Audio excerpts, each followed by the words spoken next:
Mapagpalang araw mga kasiaw. Alright, meron akong ibabahagi sa inyo. Napakagandang lugar. Tiyak na magugustuhan to sa lahat.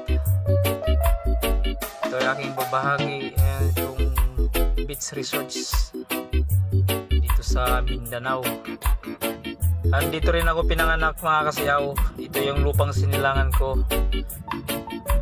Sa mga nagtatanong kung saan ang exact na location ito, dito lang sa Duca, Medina, Misamis Oriental, Barangay Duca.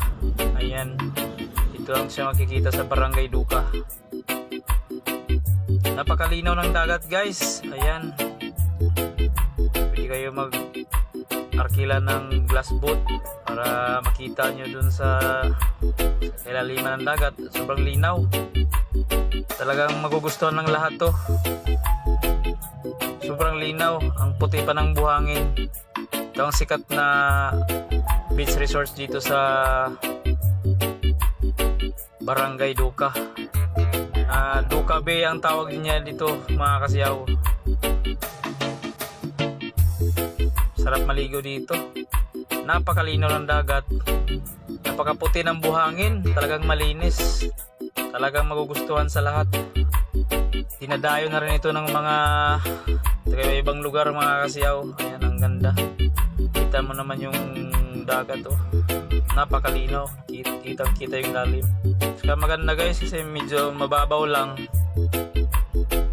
Tapos may parting malalim. Ayan, ang ganda. Pwede kayo mag picture dito. Pang souvenir.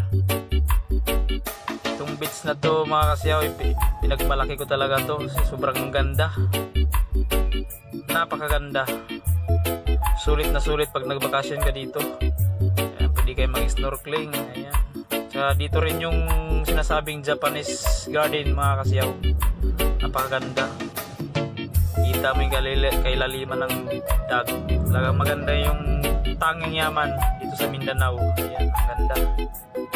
Talagang masisiyahan kayo dito. Pag dito kayo mamasyal, ayan, bakasyon. Gusto nyo magbakasyon, hanapin nyo itong lugar, Duca. Talagang sobrang linaw ng dagat, napakalinis. Kitang kita naman sa larawan.